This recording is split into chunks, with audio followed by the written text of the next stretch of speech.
Good morning, students. Welcome to Class 9 History, Lesson 2 Socialism in Europe and the Russian Revolution, Part 1. After the French Revolution, there was the Russian Revolution. As I had told you in the Lesson 1, revolution means a huge change in the society, where the government can change completely, and people have two choices in this situation. Either they have to choose democracy or communism. In democracy, government and business are two different things. But if communism joins with socialism, then it becomes one and the country is ruled by the dictator or monarchy or one man rule. So, in the French Revolution, we saw the society was divided into three estates. They were clergy, nobility and peasants. So also the society in Europe was divided into three groups, namely liberals, radicals and conservatives. In the next slides, we will learn one by one about these three groups of people. Liberals wanted to change the society. Liberals wanted tolerance of all religions. They opposed the uncontrolled power of dynastic rulers, means they were against of monarchical government or one-man rule. They wanted to safeguard the rights of individuals.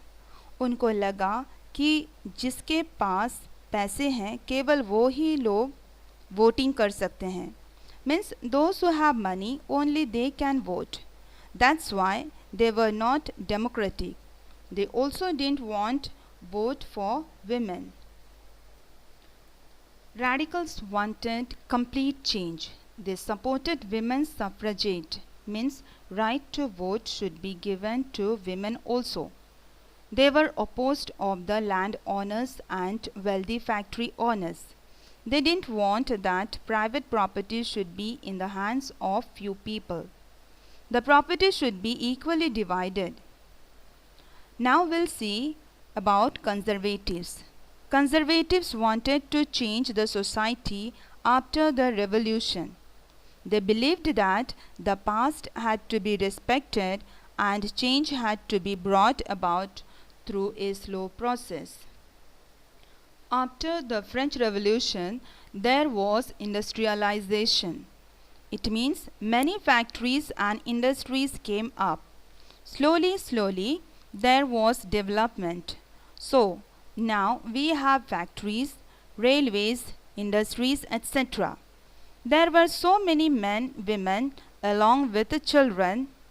There was bad working conditions, like workers were asked to work for more hours, but wages were very less, lack of employment, etc. Due to rapid growth in population, there was housing and sanitation problems. All these were the problems of society. So, there was socialism. Almost all the factories were owned by individuals. Liberals and radicals group of people were the owners of the property and employees too. They encouraged that economy should be distributed equally and citizens should be educated. They also believed that if freedom could be given to the individuals along with money or capital equally, then there would be development in the society and all would be equal and the society would be controlled by a government, more or less a communist government. After 1815, Joseph Mazzini, an Italian nationalist, tried to achieve this in Italy. Socialism means society should be equal. There should not be any rich or poor. Or property should be controlled by not only by one person. Socialists wanted to distribute the private property equally. They saw the private property was as the social evils of the time.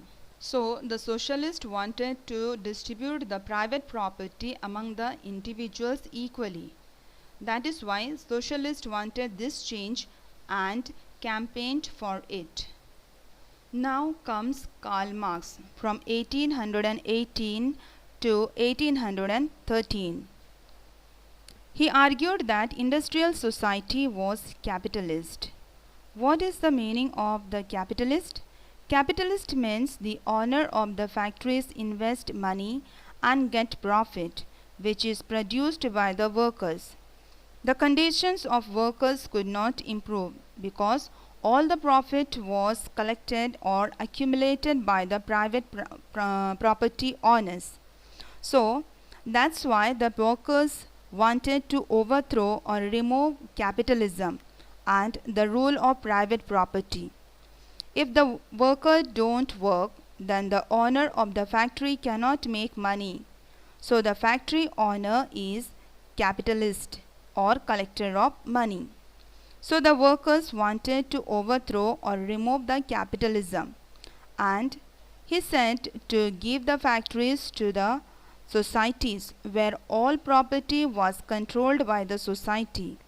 This would be a communist society. By 1870, the socialist idea spread through Europe, and people started to form some groups like Second International Workers of different countries like England and Germany formed association for better living and working conditions. They raised funds to help each other in times of distress, disasters, and demanded for less working hours and right to vote. Slowly, the workers formed other parties too, like Social Democratic parties in Germany, Labour Party in Britain, Socialist Party in France.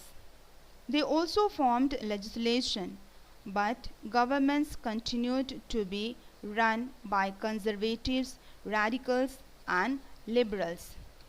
Hope you understood the class, students, whatever was presented or explained in the video. Here I wind up the class. Thank you for listening.